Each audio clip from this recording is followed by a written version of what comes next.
Oi! Bem-vinda, bem-vindo. A gente está agora ao vivo, né?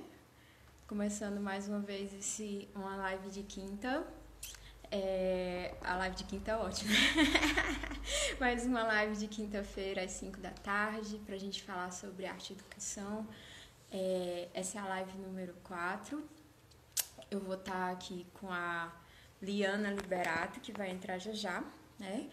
E a gente vai conversar um pouquinho sobre as nossas formações, a, sobre arte e educação, né? Para quem é arte e educação, por que a gente acha que isso é importante, enfim. E aí eu tô aqui testando, vocês estão me ouvindo direitinho? Tá me ouvindo, Amanda?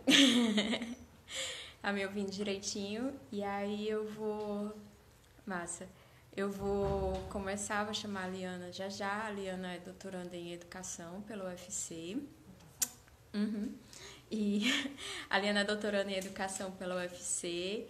Ela tem uma pesquisa bem interessante sobre os povos ciganos e a gente vai conversar um pouquinho sobre essa pesquisa. Vou chamar ela, ok?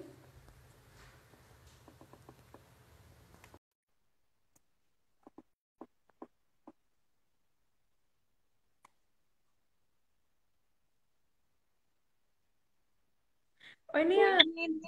Oi, tudo bem? Tudo Tava aqui, bem? tudo jóia. A gente não se conhece pessoalmente, né? Mas as redes sociais estão aí para aproximar as pessoas.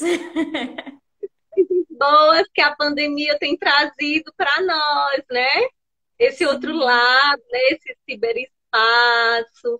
E aí a gente vai se conectando, porque dizem que quando a gente procura as coisas já estão na gente. Então não foi de que a gente se encontrou. Ah, é verdade. Que legal. E aí, tudo bem com você? Tudo. Cadê a bebê? Não vai aparecer hoje? Hoje a bebê não vai aparecer.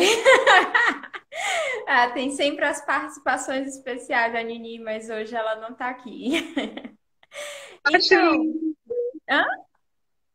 Eu acho lindo quando você É. faz os trabalhos com ele. Foi uma das coisas que me fez lhe seguir no canal. Ah, que bom! Pois é, a Nini foi minha grande motivação. Para quem não conhece, a Nini é minha filha de 2 anos. Ela é a minha grande motivação para fazer essas coisas na internet, porque eu sou uma pessoa muito tímida. É isso. Mas achei que eu precisava colocar algumas coisas para frente. Verdade. Bom, e aí, Liana? Normalmente eu começo as lives de arte e educação, né, perguntando para a pessoa sobre suas lembranças escolares, como foi sua formação, como foi seu contato com a arte, com a educação em geral. Vamos falar um pouquinho sobre isso? Sim, vamos. Assim, né? A minha história, né? Trazer para cá a minha história de vida em relação esse processo meio escolar é bem desafiador, né? É desafiador e ao mesmo tempo é algo muito latente e vivo em mim, porque hoje, depois dos 40 anos, hoje com 45 anos, né? A gente vai retomando, se refazendo, né, nesse processo. Por que que eu digo que é encantador falar também dessa história? Porque quando eu era criança, né, as aulas de arte e educação, se a gente for ver, né, professor desenha as suas férias, desenhe seu melhor amigo, desenhe seu pai, desenhe sua mãe, e aí a gente vai trazendo essas reflexões. E eu descobri agora, depois de uma certa idade, que a minha fase ainda não saiu dos palitinhos. E aí eu disse, e aí a minha professora, né, disse assim, que eu me encantei quando eu decidi trabalhar com as crianças num doutorado. Então é um momento que eu também estou me refazendo e me auto-reconhecendo em processos que foram rompidos, né? Em processos que realmente são importantes e que a gente precisa experienciar, porque a experiência a gente não ensina, né? Experiência a gente Uhum, vive, né? sim. Então aí eu disse, então eu preciso mesmo me trabalhar com isso. E eu sempre fui muito alternativa, sabe, Nina? Uhum. De muito ativa, Sim. muito mística, é meu jeito, né? E Ah, aí eu sinto, eu tô nesse processo, né, de desenho, eu desenho com as crianças e elas desenham também. Então é um processo todo mundo juntos, né? junto com Hã? elas, né? Você desenha junto com elas. Eu desenho, Que olha, legal. desenho de tudo um pouco. A gente desenha artes, a gente pega Olha. pratinhos, né? A gente leva temáticas para desenhar. Porque isso eu fui descobrindo, né? Quando eu fui para um trabalho, como era que estava o meu nível de desenho, de arte, né? Porque essa arte não é só esse desenho. A gente faz arte se auto-reconhecendo no processo social político que a gente vive, em coisas, Uhum. reflexões simples, né? E é um processo de entender também a diversidade plural e cultural que a gente vive. Né? Então, a gente faz arte, a arte é um movimento muito natural do processo latente de vida da gente. A gente faz arte na cozinha, no banheiro, né? Aqui conversando, né? A gente é como tem uma música que diz: "Você é uma obra de arte, né? Que Deus Uhum. desenhou". Nós somos obra de arte, né? E a Uhum. gente acha que essa arte só dentro desse processo, quem desenha muito bonito, ou quem faz uma escultura muito bonita, mas por trás disso há uma subjetividade muito interessante, muito rica, né? E aí eu me lembro muito agora, você colocou arte e educação, me lembro muito da pedagogia da autonomia, né, do Paulo Freire. Uhum. E para a Sim. gente ensinar, né, a gente precisa ter, né, trejeito, ter essência, se oportunizar a aprender também com o outro, né? Uhum. Então, quando você entra nesse processo de reconhecer o outro, enquanto essa existência do que ele tem para lhe oferecer, a gente vai entendendo o que é arte, né? Esse movimento que é enorme, né? Dentro da Uhum. literatura, da Semana da Artes Sim. Modernas, que vai trazer um processo político, social, de representações, né? Enfim, a arte é vida, né? Para mim é Eu vida. ia te fazer essa pergunta, assim, me fizeram quase sempre, quando a gente fala que trabalha com arte, né? As pessoas ficam fazendo essa pergunta, mas o que é arte, afinal? O que é arte para você, Liana?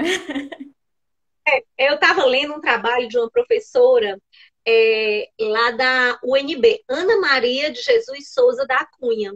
É Uhum. muito interessante. Você conhece o trabalho dela? Não, não conheço, Ela mas eu vou vai, botar aqui. ela vai trazer anote, é muito interessante. Eu baixei esse Ana Maria de trabalho, me Souza. encantar. Ana Maria de Jesus Souza da Ah, Cunha. sim. Interessante o trabalho dela. E ela vai trazer dentro desse trabalho exatamente uma perspectiva de desconhecimento e Hum. distanciamento dos conceitos que a gente não tem ou não teve a oportunidade de conhecer, porque o próprio currículo escolar, como você me perguntou, Liana, fale para mim um pouco da escola, como é que faz a escola. Porque na aula de artes era na sexta-feira, né, era como se Uhum. fosse uma aula muito né, peculiar que a gente ia desenhar. Aí a gente fica olhando, mas isso era arte ou era recreação? Né? Como é que é isso, né? Porque quando a gente vai trazer o contexto histórico, foi o que eu estava lendo, né? Quando você me chamou para a gente bater um papo, eu fui entrar nessa imensidão, né? E ela traz três perspectivas, né? De trazer a arte no cenário da diversidade cultural, né? Das Uhum. questões políticas, sociais e econômicas, e Sim. um olhar colonizador que nós temos em relação ao nosso processo educativo. Que aí é Uhum. que está. Esse é exatamente o nó, o entrave do que a gente vai carregando como conceito, né? Que ele vai dizer que todo o processo educativo da gente, a gente tem um olhar do português, o próprio barroco na literatura, né? Teve a sua Sim. reconstrução das suas obras de arte, mas teve o olhar instituído, né, do português sobre isso. E aí a Uhum. gente vai dizer que a arte, ela vai exatamente discutir isso, né? Que essa arte, né, e educação, ela se dá nesse movimento humano de criatividade, de reinvenção. Vamos desenhar a nossa melhor escola que nós estudamos, né? Eu e você estudamos na mesma escola no mesmo tempo. Com certeza esse sentimento, o que você vai transpor para o papel não vai ser o mesmo sentimento que é, né? Porque aí a arte, ela é essa Referências visuais são subjetividade. outras, né? Suas experiências, suas referências visuais, elas são completamente outras, né? Então, isso vai influenciar bastante na maneira como você representa alguma coisa visualmente, né? Isso, com certeza, né? Às vezes a gente, "Oh, poxa, eu estudei junto com você, você desenha tão bem, você sabe desenhar e eu não sei desenhar, né? Mas veja bem, é tão interessante essa questão da arte na perspectiva do desenho, né? Isso na perspectiva do desenho, né? Porque se a gente for falar de arte, ele é um mundo, né? Quando a gente fala de pluralidade cultural, obviamente que eu vou entender que aquelas pessoas vão construir artes no seu contexto, né? Nas suas referências, na sua formação, nos seus espaços, né, que convivem. É isso que você vai captar por meio dessa arte. Uhum. Aí vem a história do artografismo, vem a história da narrativa autobiográfica, né? Entender o outro a partir dele mesmo. E aí a gente pode dizer que a arte, ela é também um processo de autoformação, que é o que o Franco Uhum. Ferrarotti vai falar. Processo de Sim. autoformação, de heteroformação, eu com o outro, eu comigo mesmo e eu com o mundo, né? Por que que a arte está em evidência agora, nesse Uhum. ciberespaço, né, que a gente está vivendo? A gente está aqui na internet, na tecnologia, mas eu tenho que me reinventar para com que esse aluno acesse. E aí, qual é a obra de arte que eu vou apresentar? Né? Será que a gente tem a sensibilidade de compreender o processo histórico dentro da literatura? Ou com as Uhum. crianças, o Manuel de Barros, a coisa mais linda, que fala de tudo, tudo que canta e encanta qualquer criança e até os adultos, né? Então, será que a gente tem essa sensibilidade de catar, né, uma formiguinha, uma plantinha, as coisinhas que a gente tem, que às vezes você não dá nenhuma significância para isso, mas que ela tem um grande valor para o outro. E às vezes só falta da gente essa sensibilidade, né? Esse olhar sensível. Eu fico pensando como é que vai estar daqui a algum tempo, quando a gente, tipo, olhar para trás e perceber que passou pela uma das maiores pandemias do século, né? E assim, o que foi que a gente conseguiu produzir, porque e o que saiu da normalidade, né? E o que a gente continuou. Porque, por exemplo, muito se falou do novo normal no começo da pandemia, né? Tipo, então as pessoas vão Uhum. se tocar, que elas podem fazer home office, elas podem mudar a educação, elas podem mudar o trabalho, o mercado, as compras, o consumo e tal. E, na verdade, a gente viu grandes processos de adaptação, né? Por exemplo, aqui em São Paulo, com os shoppings todos fechados. Aí teve Uhum. um shopping que abriu para as pessoas entrarem de carro nele. Então você continuava indo ao shopping, você continuava vendo as vitrines, mas você tinha uma solução que, ao mesmo tempo inovadora, é uma solução que ainda está muito presa ao passado. Assim, o shopping continua sendo o local físico das vitrines, né? Aí eu fico pensando na produção artística que a gente. E educacional, né? Porque o grande baque que a gente teve na educação foi muito grande. Assim, foi a gente dar aulas remotas, dar aulas por vídeo, e os professores não estarem preparados para essas tecnologias. E não só a questão de tecnologia, né? Porque assim, saber mexer, todo mundo tem um smartphone, todo mundo sabe mexer enfim, entrar nessa vanguarda, nessa seara. Mas a gente não tem noção muito tipo, como é que eu vou dar aula nisso, já que a noção de escola ela é tão antiga ainda, né? Ela é tão antiquada. Tecnicista, educação bancária, que é o que o Paulo Freire Isso. vai falar, educação tecnicista. E aí vem um novo olhar. E é muito interessante o que você fala, viu, Sara? Sabe por quê? Porque eu penso que mais do que nunca, o papel do educador de qualquer área, ele está em evidência mais do que nunca agora. O que é que você sabe fazer? O que é que você tem de bom para oferecer? Né? Então, Uhum. nesse texto é onde a gente refaz. Eu lembrei que semana passada a gente teve um evento na faculdade, né? Eu falei para você, né, que eu Sim, tinha falado com o falando. professor e Sara ia dar, começou umas 7 horas da noite, ia dar 9 horas. A sala tinha quase 400 pessoas do Brasil Online. inteiro no YouTube. Nossa. Mas veja o que que a gente falou. Era somente a questão dos storytellings, né? Que é as imagens, o trabalho de texto com imagem. como isso faz com que o ouvinte, o telespectador, aquele que está ali ouvindo e lhe vendo, ele se sinta convidado a pensar e a refletir. Isso a Uhum. arte faz.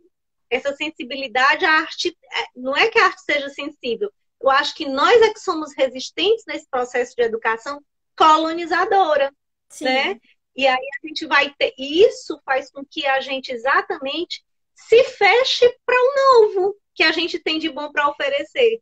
Coisas simples, que não é difícil, que você está todo dia com elas perto. Olhe, as coisas do projeto eu tirei hoje do carro. Precisa Hum. ver. É chapéu de palha, é bambolê, é fita.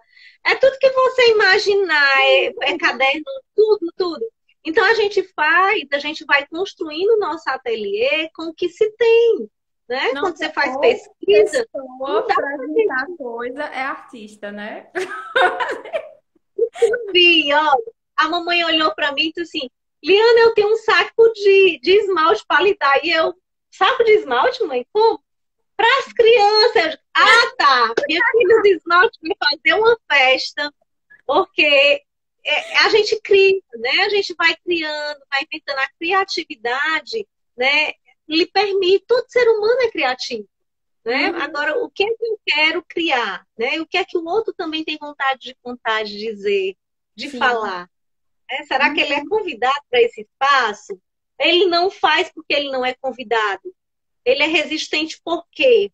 Essa é a questão. Né? Porque Uhum. nós não fomos educados nesse processo. E tem muitos Sim. professores, viu, Sara, desistindo de muitos colégios particulares porque Uhum. realmente não querem é só aquela aula na lousa do quadro, né? Mas Então, eu vou te eu dizer, acredito né? que, Eu né, fiz letras, eu fiz um tempinho de letras, assim, cerca de 2 anos. E eu pensei, eu queria morrer naquela aula. Eu pensei olhando assim, nunca que eu vou conseguir dar aula desse jeito. É horrível, entendeu? Assim, é uma coisa que me fez entrar na arte, que me fez querer ser arte educadora, é o fato de odiar a escola. Mas assim, odiar, porque eu não sei, eu não acredito nesse sistema, né? E aí a gente realmente vai se libertando, assim, uma coisa que a pandemia me trouxe, por exemplo, foi essas possibilidades de diálogos nas redes, né? E foi que me engrandeceu bastante, perceber que eu posso dar aula de outras maneiras, além daquela do quadro, né? Além das cadeiras enfileiradas, enfim. educação bancária, exatamente. E eu acho que a arte, ela vai lhe possibilitar isso. E graças a Deus, o doutorado foi assim, um presente para mim e me oportunizar. Hoje eu estou na gestão, né? Mas assim, Uhum. trabalhar com criança, trabalhar na sala de aula, na educação infantil, no ensino fundamental, na educação de jovens e adultos. Uhum. Gente, tem um celeiro de pesquisa imenso que você tem ao seu redor, né? E assim, Uhum. eu vejo que de tudo, de tudo, de tudo, as crianças, elas são verdadeiros pesquisadores, cientistas e que ensina Nada, demais a gente. Eu não errei de forma alguma em trabalhar com elas. Né? É muito interessante a forma como elas vão construindo o mundo delas e tudo que elas falam realmente tem uma razão. Se a gente for olhar como criança, né? E é Se a gente engraçado for olhar como porque você falou da pesquisa, né? Elas fazem a história do método científico, né? Assim, ela faz um teste e ela testa de novo e ela testa de novo e ela vê os resultados e muitas vezes a questão de ser mãe para mim era muito importante porque eu ficava pensando em ver isso de perto. Assim, se eu já via 50 minutos por semana na sala de aula, quando eu vejo 24 horas por dia, 7 dias na semana, é muito incrível de você ver testando primeiro se a bolinha encaixa ali, né? E testa, encaixou. Então, eu vou fazer de novo. Eu vou de novo. E aí você vai vendo assim, não, a bolinha encaixou, mas será que a caneta vai encaixar? Aí lá vai ela testar. E você vê como o pensamento científico, né? Ele é muito humano, né? A gente testa mesmo as coisas e as crianças testam, né? Eu queria que você falasse um pouquinho da sua pesquisa, né? Que você me falou um sério, pouco. Fala aí pra galera. do doutorado, né? Não do mestrado, é do doutorado. Vou falar do doutorado. Na verdade, eu trago na pesquisa no todo, né, 7 anos de pesquisa com a comunidade cigana aqui de Sobral, do bairro do Sumaré. E eu acertei muito no sentido dessa pesquisa ter sido fruto de uma sala de aula, de um trabalho meu de sala de aula. E aí, juntamente com esses alunos, a gente conseguiu trazer a diversidade cultural na cidade de Sobral. Era um trabalho de uma disciplina que eu ministrava.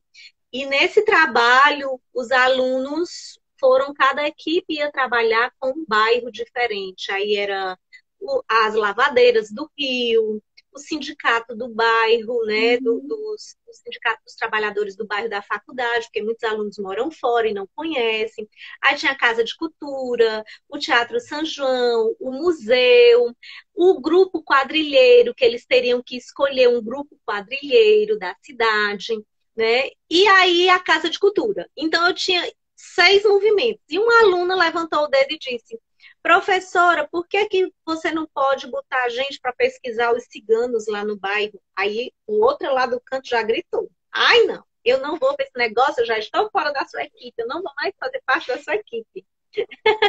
Aí ela foi e disse: pois não é assim, viu, professora? Me dê só a palavra. Aí fui contextualizar que morava no bairro. Aí eu disse: olha, mas a pesquisa eu queria participar, eu queria ir com vocês, a gente vai tentar trazer. Se a gente puder fazer uma culminância no final do trabalho, aqui no auditório, para fechar. Aí teve na culminância, os ciganos foram, Bumba Meu Boi foi, né, o pessoal da Casa de Cultura foi. Passe uma noite cultural. Acabou que a Semana da Pedagogia ficou na noite cultural. Ah, E aquilo eu fiquei guardado, né? Eu cadastrei como projeto de extensão na faculdade e ficou guardado. Só que ali eu já tinha um desejo de fazer, era meu mestrado, né? E eu queria muito algo sobre cultura, né? Apesar de ser das letras, mas letras tem artes, né? Tem cultura, tem educação, e cultura é educação, não tem como. E sim. aí eu disse que eu queria uma coisa assim. Aí mostrei o projeto para uma amiga. Aí ela disse: Liana, você quer fazer doutorado ou é mestrado? Eu disse: não, comigo, é um mestrado. Minha filha, pois você vai escolher um mundo desse.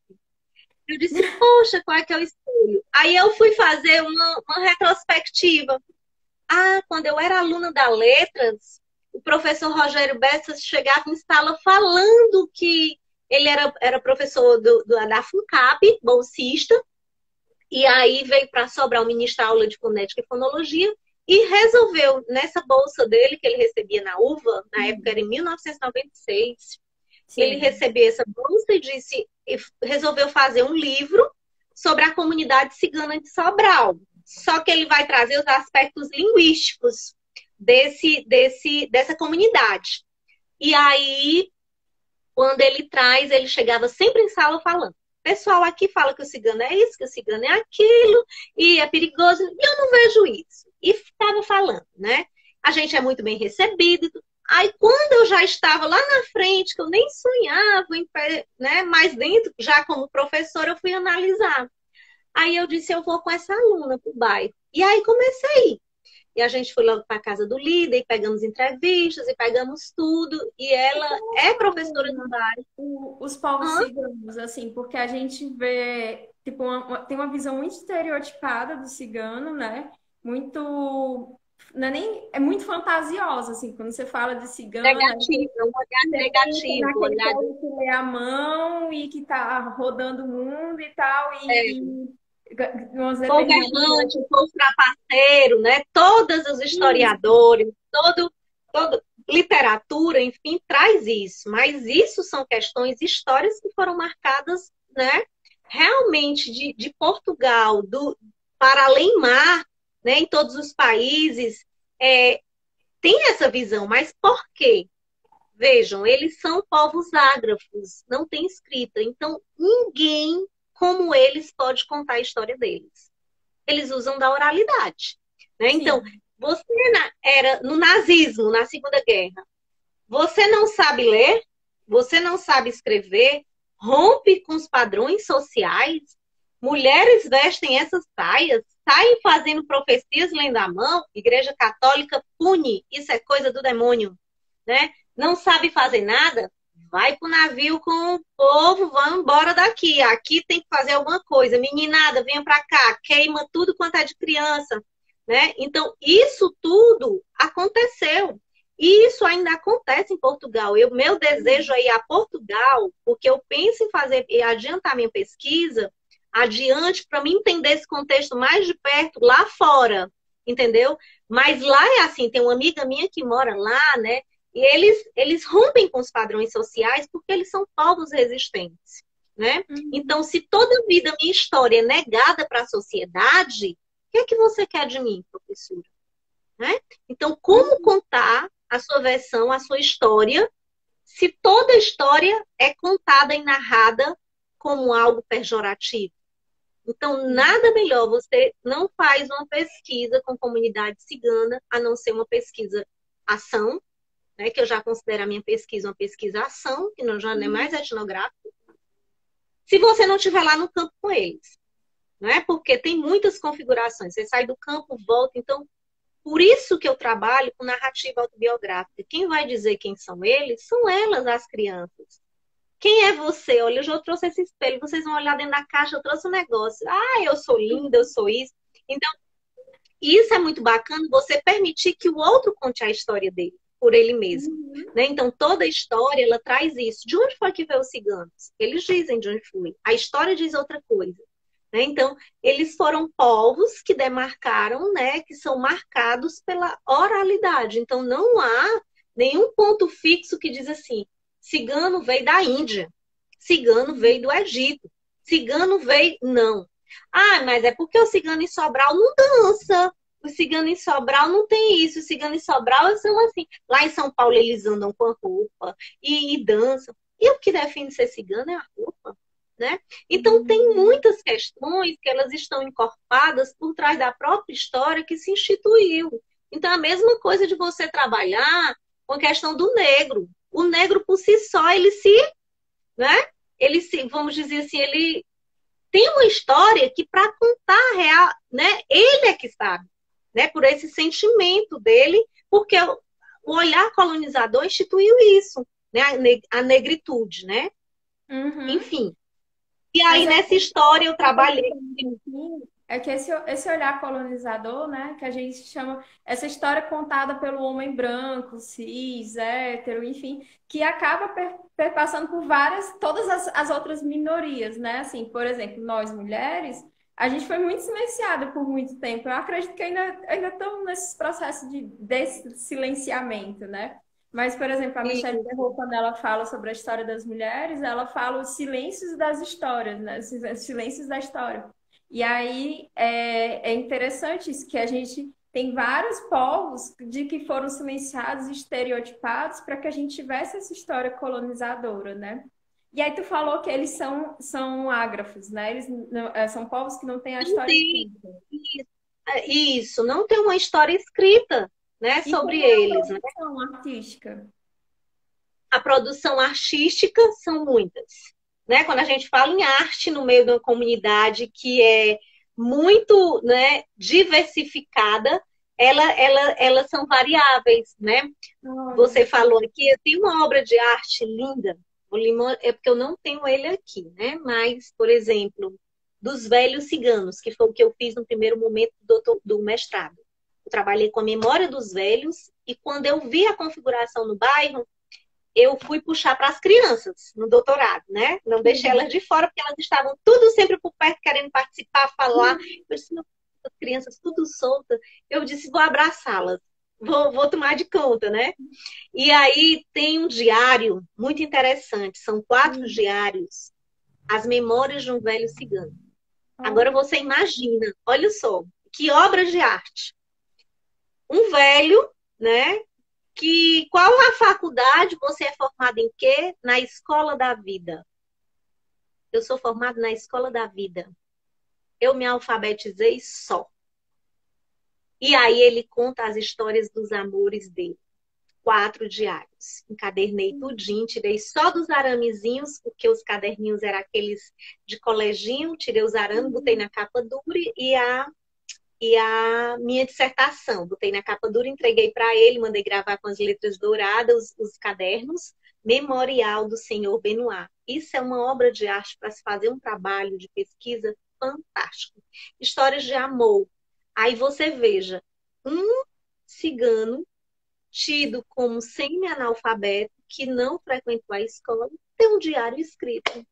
Olha que fantástico, né? E Uhum. aí eu achava muito lindo esse diário. Achava, não, eu acho, né? E aí eu trabalhei isso, trouxe isso, e aí quando eu senti que eu estava terminando o mestrado, Sara, eu tive Hum. uma resposta que não esperava, eu fiquei impactada, eu disse, eita, para onde é que eu vou nessa história agora? Eles me procuraram, os jovens que não tinham participado da pesquisa. Uhum. Professora, a gente quer sua ajuda para a gente levar para o Tablado Junino de 2017 a história dos ciganos do bairro do Sumaré. Ah, que Aí eles lindo! pegaram o título da dissertação e foram contar a história deles, com base na dissertação. Aí eu fui para o meu orientador, né, o professor José Fran, ele disse assim, isso aí é a repercussão social que todo trabalho tem que ter. Isso é a Ah, resposta do seu trabalho. Aí eu fiquei tão assim que eu fiquei sem acreditar, que eu não esperava, né? E eles aham. foram, segundo ano deles, tiraram o segundo lugar. Aí um jovem cigano terminando a administração e tudo mais do grupo quadrilheiro do bairro, né? Flor do Campo, o nome da. E aí eles foram falar, fizeram o casamento cigano, foram falar, né, da história deles. Então, quando eu disse, poxa, por que eles sentiram essa necessidade de contar suas histórias? Né? Que Uhum. isso não tinha. Então, eu vejo que a pesquisa ela traz isso, mas ela não traz de imediato. Você vai construindo, né? Com o Sim. outro, junto com o outro, porque uma coisa, Sara, é dizer assim, quem é o cigano? E outra coisa é você construir com ele o que é isso e ele por ele mesmo falar, né? E o grande Uhum. segredo do pesquisador aí é exatamente fazer a costura dessa narrativa, né, do que ele diz, né, que é o que eu trabalho na autobiografia, né, da narrativa Sim. autobiográfica. Né? E aí eu terminei o mestrado, mas imediatamente eu fiquei assim uns 2 meses vaga. Eu disse, ixi, eu tô tão assim, o que é que tá acontecendo? Aí uma amiga minha foi, é porque tu precisa fazer o doutorado logo. Ah, Aí eu fiz a seleção, troquei de linha. Saí da história da educação comparada, eu trago a história dos velhos e faço um recorte histórico da chegada deles em Sobral, como é que foi, né? E as uhum. resistências, né, que tiveram quando eles chegaram em Sobral. E aí, quando eu fui para o doutorado, eu disse, não, eu vou trabalhar com as crianças. Eu vou ver essas relações intergeracionais, já que eles contavam a história da mãe, porque a família é algo muito marcante. Eles não andam só. Onde tem um, tem outro por perto. Eles moram tudo muito perto do outro. Cigano não anda só. Cigano não mora só. Eles estão sempre em grupos, né?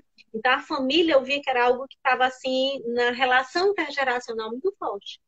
E aí agora no doutorado eu trago, né, os ateliês biográficos, né, da Delory, inspirado na professora Luciane Gutenberg, com os desenhos. Então, muito tudo que a gente faz é isso, né? Mais ou menos Uhum. isso aqui.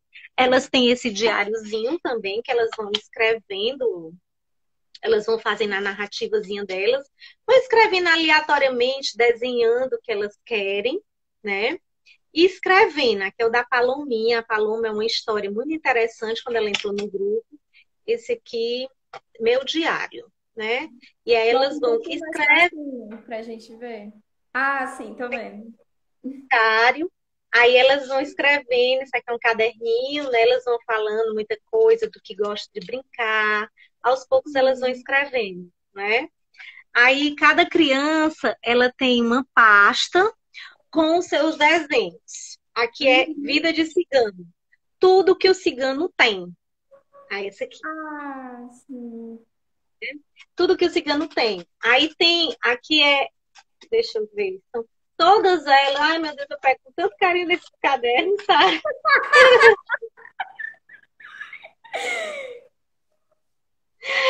Aqui vamos para a praia, né? Aham. Cada aula tem uma temática, sabe? E elas vão expressando, Ah, que entendeu? Isso aqui lindo. são os desenhos dela. Isso aqui é acho que é da Safira. Aí, para conservar, né, como os ciganos gostam de pedras, que elas que dizem que gostam de enfeite de pedras, né? Ó, é só Uhum. desenhos que eu trabalho com ele, né? Aí, ciganos gostam de pedras, nunca, isso aqui foi o que a gente fez sobre religiosidade, né? Uhum. Nunca deixe de amar o próximo, né? Eu trabalhei a temática religiosidade, que vai sair um artigo agora, né? Qual é Enfim, a religiosidade, Liana, dos povos a ciganos? religiosidade deles é muito mística, né? Eles, assim, tem essa santa aqui, que é a santa dos ciganos, né? A Santa Sara Kali. Isso é uma questão histórica. Quando eu fui descobrir o Dia dos Ciganos, nacionalmente, é dia 24 de maio. E Uhum. internacionalmente, em Portugal, é dia 24 de junho, dia de São João.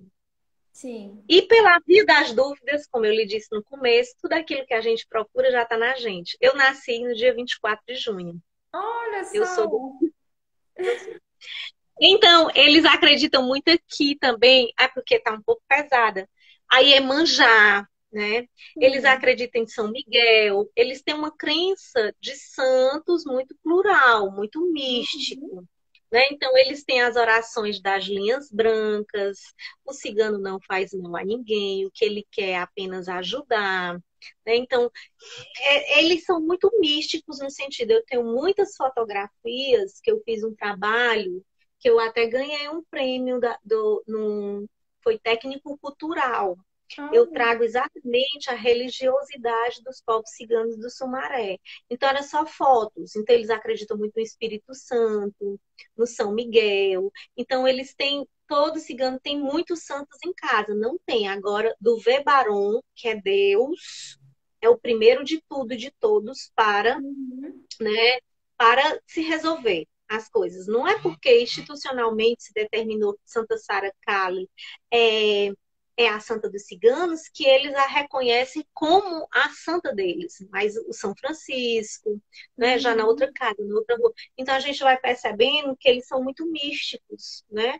Mas é um povo, ô Sara, que a gente precisa muito aprender com relação à coragem, à Uhum. fé, à resistência, né? Um povo muito resistente, muito corajoso, muito resiliente, né? Isso eles nos ensinam, né? Que Que não legal. precisa de muita coisa. Eu tendo comida na minha casa, por mais humilde que a casa seja, você é servido um café, né? E Uhum. isso eles gostam. O cigano ele vive o hoje. Ele não vive o amanhã. Ele vive o hoje. É hoje. Santo Expedito. É de hoje. Né? Sim. É, Enfim, deve ser bem interessante, né? Porque assim, a pesquisa autobiográfica, né, para ficar aqui registrado, é uma pesquisa que leva em consideração a sua narrativa, sua própria narrativa, né, enquanto agente da sua própria narrativa do história. sujeito que fala. Isso. E que Isso. essa narrativa, né, que é o que o Porriquet vai dizer, ele não vai falar aquele momento, ele reconstrói toda uma memória de um Sim. tempo, de um espaço, não é? Por isso que a gente vai dizer que a narrativa, quando você narra, você libera, né? Então, será que você tem uma oportunidade, eu tido como um estranho, uma pessoa que eu busco a aproximação, mas o outro tem medo de mim. Será que eu tive uma oportunidade algum dia de ser ouvido, Sim. Entendi. né? E o outro que me escuta, me entende, né? Como é que ele reconstrói isso? Né? Então, eu percebo que tem muito uma história de luta, né? Uma história de negativismo, seja na mídia. Né? Uhum. Então, é uma história que, se ninguém conta, a gente precisa conversar, a gente precisa entender, a gente precisa se aproximar. Porque o que é que gera medo? Desconhecido. Desconhecido. E por que é desconhecido? Por que é distante? Porque foi dito que rouba menino. Saiam do meio que lá e vem Esse ele. estereótipo eu Então, não me quando lembrava ele vem no disso. cavalo, lá vem ele, saiam do meio. Mas você já parou? Já foi, né, entender, ouvir? Então tem tantas histórias bonitas de viagem. Eu já escrevi um texto, a Saga Cigana.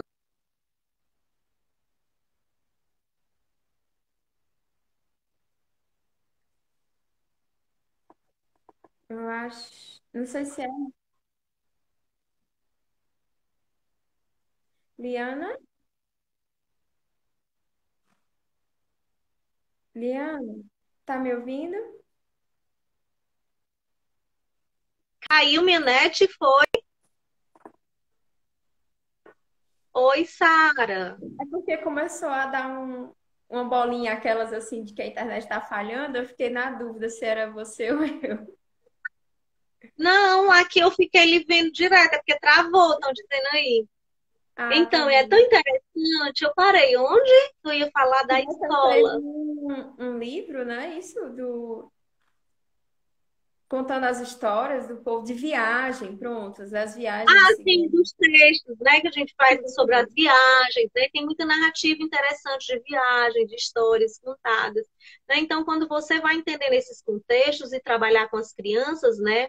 A Ana Cigana tem uma história muito bacana, a Ana Cigana, que ela chega com a mala e vai contando história. A Ana Cigana é uma artista de rua e conta. Então, você vai adaptando tudo isso com as crianças para compreender o que é ser criança cigana ali, né? A partir dessas configurações que elas atravessam a família e atravessam as histórias de vida dos pais, dos avós,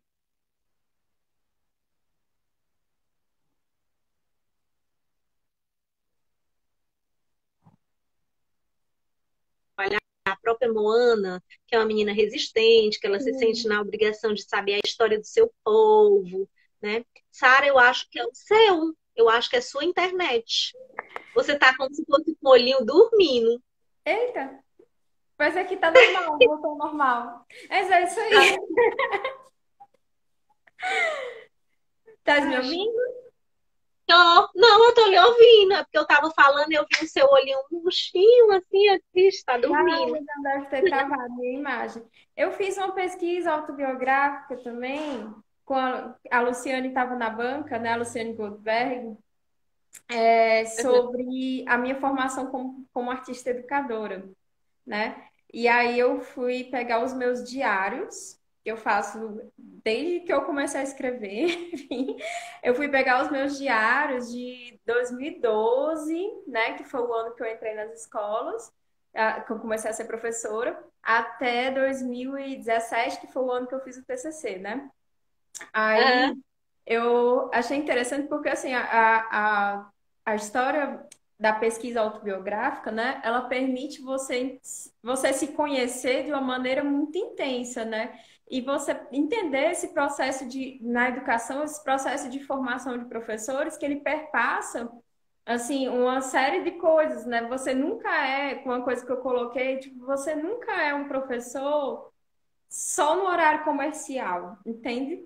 Aí, tipo, o que a pesquisa autobiográfica me permitiu foi ver como a minha atuação, ela é muito de mas vida, né? E aí eu fico pensando na questão do que tu coloca na pesquisa dos povos ciganos, né? De como eles vão vendo quanto isso tá, tipo, na sua comida, nas suas vestimentas, nas indumentárias, enfim.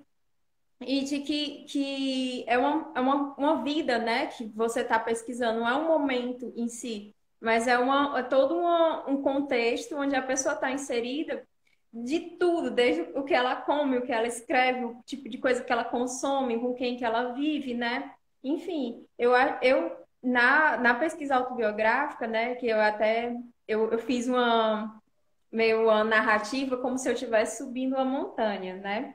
E aí eu usei uma frase do Dewey que ele diz que os picos das montanhas eles não estão dispersos no ar ou fora da montanha, eles são a própria terra, né?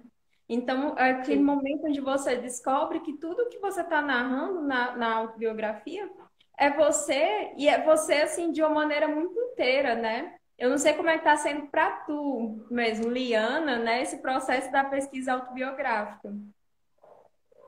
verdade.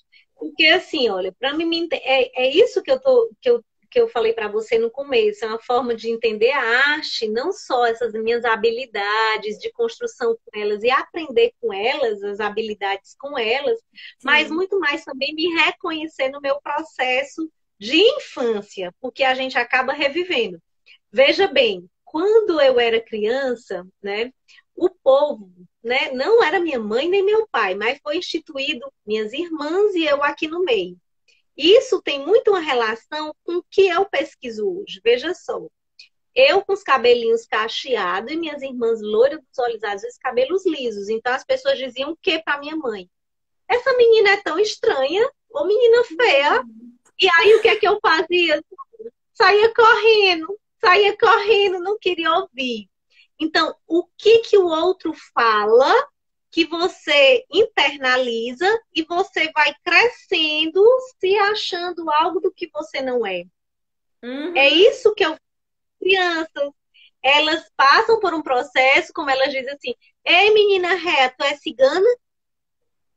Ei menina ré, tu é cigana? Tia, a menina chegou para mim e disse assim, ei menina ré, tu é cigana? Eu sou porque eu sou bonita, eu sou inteligente, elas já, entendeu? Então eu vejo como essas questões delas também estão ligadas a mim, entendeu? Como é que a gente se permite viver parte do outro, mas também viver esse autoconhecimento. E hoje eu compreendo que não tem uma relação com a minha família, mas muito mais do que o outro disse do que você é. Né? E como Sim. é que a gente vai se crescendo? Uma pessoa insegura, incapaz, achando que você nunca é capaz. Então, a minha pesquisa, ela me permitiu me tornar uma mulher mais empoderada e compreensível dentro desses processos de infância, que os meus foram rompidos, né? E aí a gente diz assim, eu sou muito eu. Hoje eu sou, mas eu não era medrosa, eu me achava que eu não era capaz. Então, esse trabalho que eu faço com as crianças é um trabalho de pesquisação, um trabalho de empoderamento, é um trabalho de formação, de autoformação, que permite elas chegarem aonde elas estarem e não ter essa necessidade de negar. Né? Ela negar ou não é a questão delas, né? Mas elas se entenderem que elas são importantes nesse processo de pesquisa. Quando eu levo elas, por exemplo, para se apresentar em algum canto. Um exemplo, né, que eu já levei.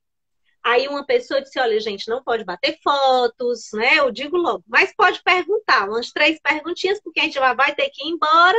Eu sempre que Ela vou também falar, vou na uva. dança, é? Hã? Ela Isso. se Quando apresenta elas com vão dança. dançar.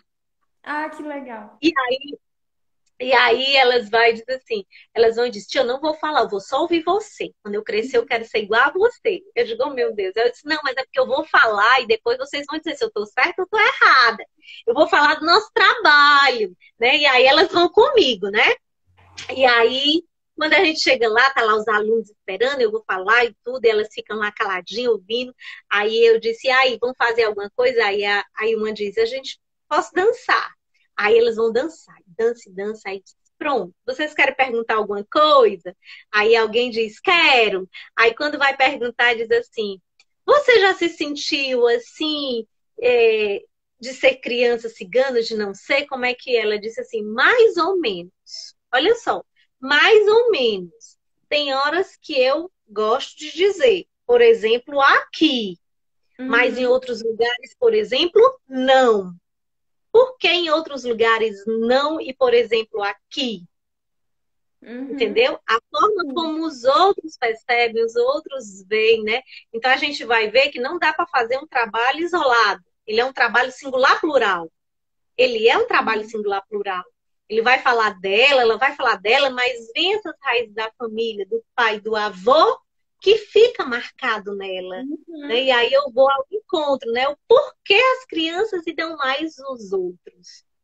Porque isso são marcas que ficam na criança, né? Fica. E que nesse processo de formação, né? De empoderamento, de reconhecimento, de potencialidades, né? E é um trabalho também que rompe com o cognitivo também na criança. Uhum. Agora, a partir do momento que você traz isso à tona, você vai colocar elas em cena e elas vão se permitir tocar isso dentro da própria escola, né? Para que comemoração mais bonita de Dia do Cigano do que elas mesmas falarem? Como ela disse, olha, a minha professora não sabe nem qual é o Dia do Cigano, você crê nisso? Eu disse, pois eu vou cantar para você a língua da Chibi. 7 anos, a criança. Eu disse, que coisa linda. Ela disse, como foi que começou isso? É porque tem uma professora que faz um trabalho com a gente, mas ela já chega trazendo a história. Você Sim. acredita que eles não sabem lá comemora o dia disso, dia disso, dia disso, mas não comemora o dia do ciclano. Ela disse que nem sabe, professora. Eu disse, eu não acredito. Tá entendendo como é que é? Então, essas coisas a gente precisa falar, porque de fato elas existem e estão no nosso meio, né? Sim. Não, E é é interessante, isso. porque quando a gente pensa muito sobre diversidade, Tá né? falhando, não tá? Tá falhando? Oi?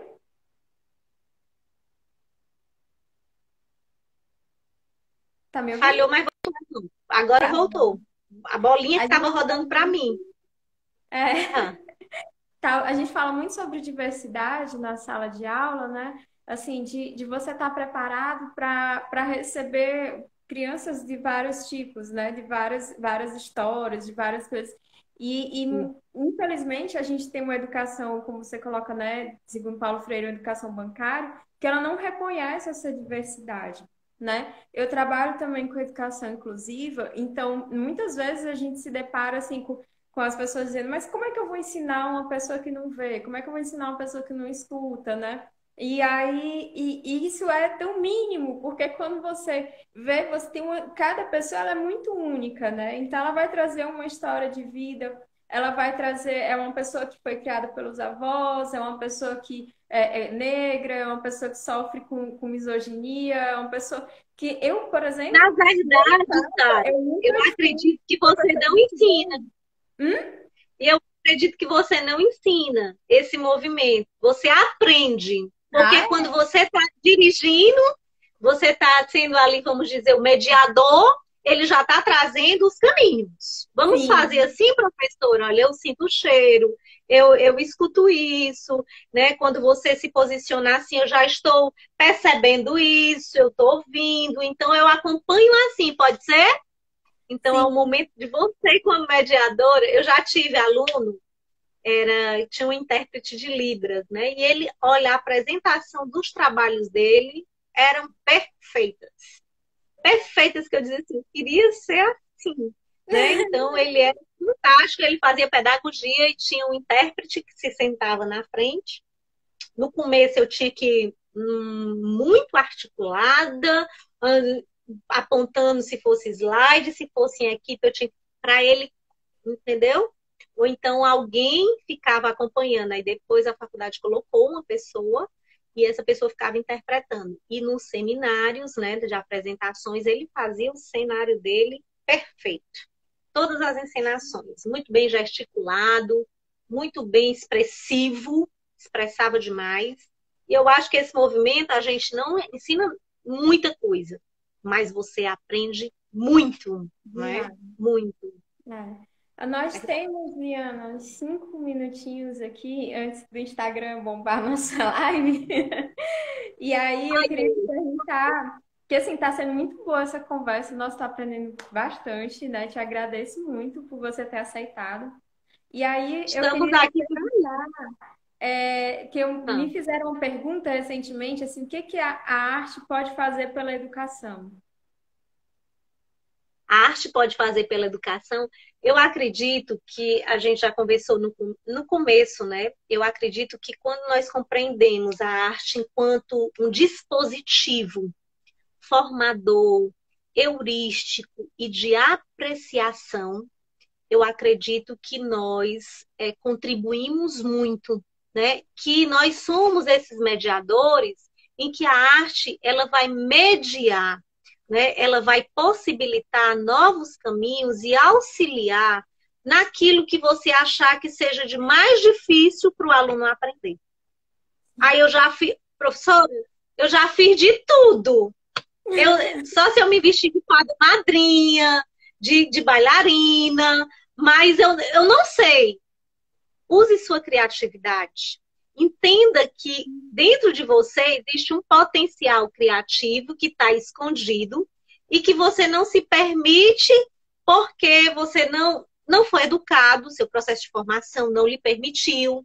E você Uhum. mesmo não se permite errar e dizer, olha, eu também não sei, mas nós vamos aprender hoje juntos. Gente, Sim. hoje eu trouxe um desafio para nós. Por quê? Porque eu também não sei, mas nós vamos aprender.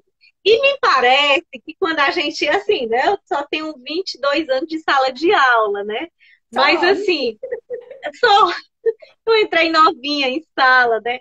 Mas às vezes eu tenho um sentimento que parece que o professor tem medo do aluno.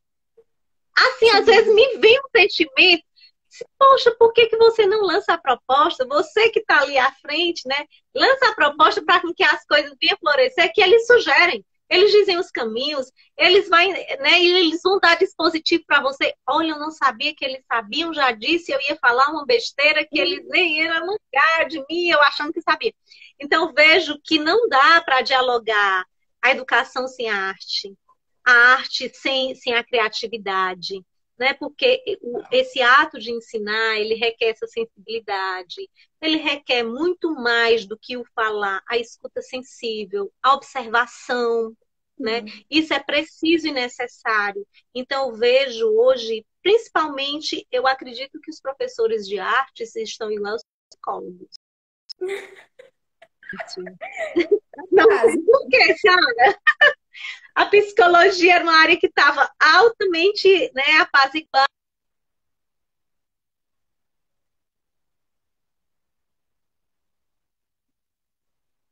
Uhum.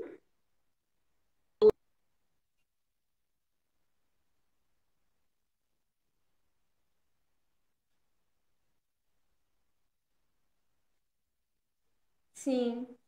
Tá falhando um pouquinho o teu áudio, Liana. É, não sei se tá me ouvindo agora. Tá falhando um pouco. Você, né? Eu vejo isso. Você entendeu, Sara, o que eu falei ou não? Entendi. Hã? Falhou um pouquinho, mas deu pra ver. Falou? Aonde foi que eu falhei? Não, o áudio falhou um pouco no quando você começou a falar sobre a perspectiva psicológica, que a gente estava trabalhando com a questão da escuta, que a psicologia estava um Ah, tanto. tá, eu posso voltar. Eu falo que, assim, não dá para entender o processo de educação distante da arte, porque a própria arte já é.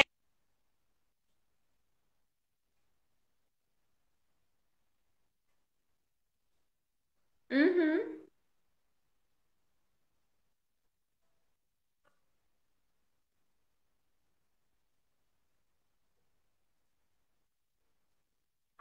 O que é que eu faço?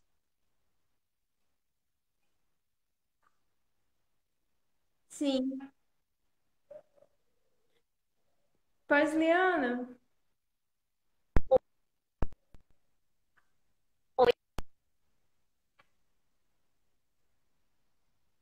tá me Oi, ouvindo? Sara.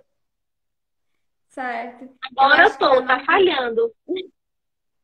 É, tá falhando um pouco, mas tudo bem. A gente tem, na verdade, um minutinho, né? E aí eu vou voltar a te agradecer, né? Que, como Não, eu disse, aprendi bastante.